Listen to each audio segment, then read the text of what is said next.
Virgo, hi! Welcome to Mystic Queen PH.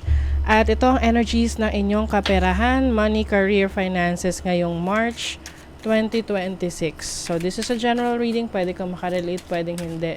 Just take what resonates. And another reminder, I will not message you or follow you to offer services. So mag-ingat kayo sa mga fake accounts and scammers. Ayan. So kung gusto ng private reading, go to my website, mysticqueenph.com. O kaya mag-direct na kayo ng booking sa aking calendar.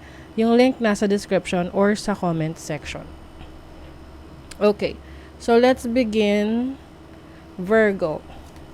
What's the energy for Virgo kaperahan March 2026?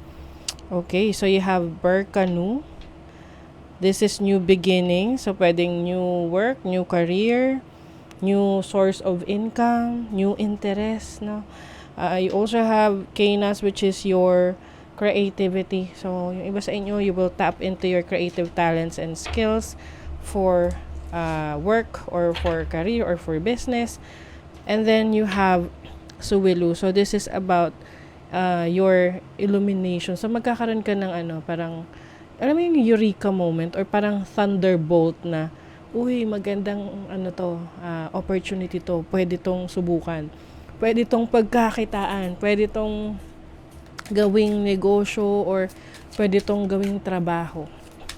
Ayan. So, some of you, you will focus also sa inyong passion, what you are passionate about, yung talents mo, skill set mo. Some of you meron kayong bagong excuse me. Meron kayong bagong discovery, no, sa sarili niyo na, uy, magaling ka pala magluto or like parang you're discovering a new passion. Oo. Na kahit na yung iba sasabihin, matanda na ako, hindi. Si ano nga si ano yung may-ari ng KFC ba yun? 60 years old na siya nung tinayo niya yung KFC. So, it doesn't matter kung anong age mo, as long as nandun pa yung drive mo, yung passion mo about doing something, do it, no? Try it. You'll never know, 'di ba? And then, this is also about energy. So, mataas ang energy mo for your work, for your career, for your business. So, samantalahin mo yan ngayong March. Kumbaga, andun yung excitement mo na, okay, sige, gagawin ko to. Or, this is so interesting, this is so exciting, ganyan. Let's see, what else? Courage, lakas ng loob. You're going to shine. Yes, kasi mas mas matapang. Kung dati, yung iba sa inyo, mahiyain, introverted. Ngayon, you have learned how to use your gifts, your talents, your skills. Hindi mo na yan tinatago ngayon. Hindi mo na tinatago ang iyong talento. You also have letting go. So, meron kang i-let go anything that is no longer serving you, to focus on your passion, to focus on creativity and your interests. So, yung iba, pwedeng yun nga, since may new beginnings, merong letting go. So, you are letting go of a career or a source of income na you feel na parang hindi na worth it for you to explore. So, there's a new beginning, a new opportunity. And then, you have best possible decision. Wow, okay.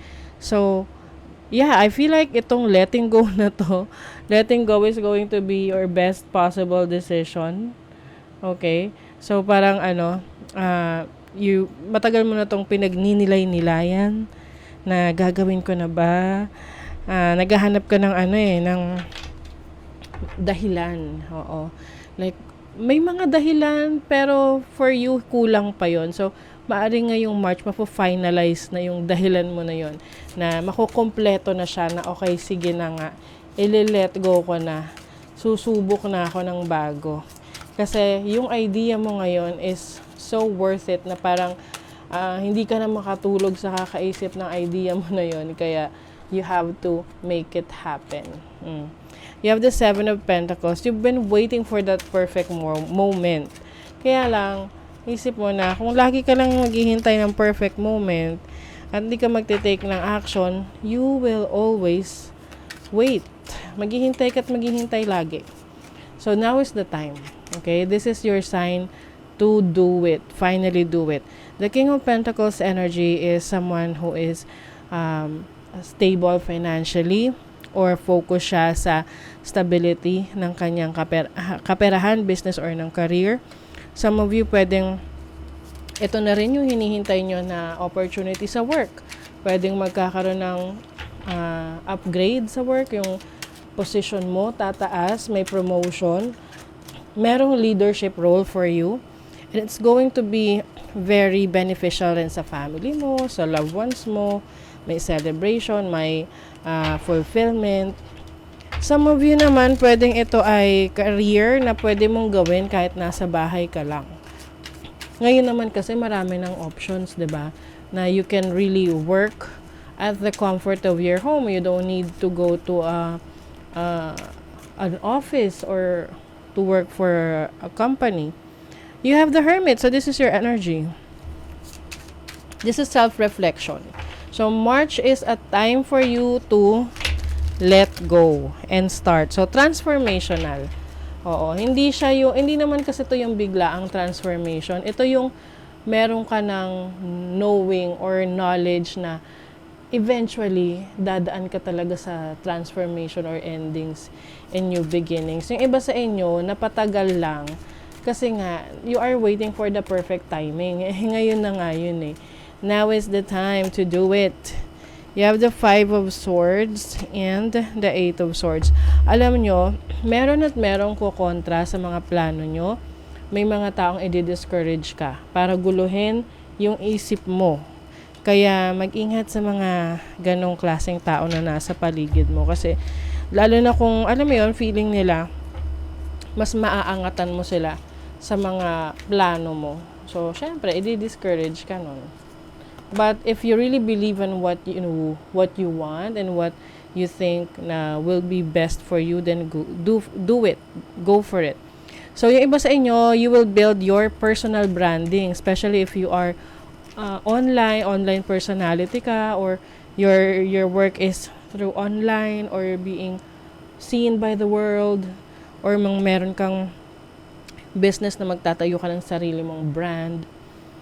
Wealth visualization, nakakatulong rin yung pag-visualize ng mga plano mo, ng mga gusto mo ma-achieve for your career or business ngayong March. This is manifestation. So, you have the abilities to make that happen.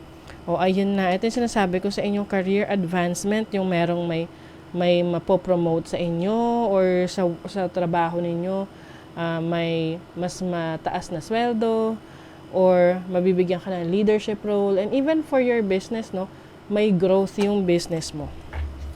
Okay? So, that is your reading, Virgo. Thank you so much. See you again.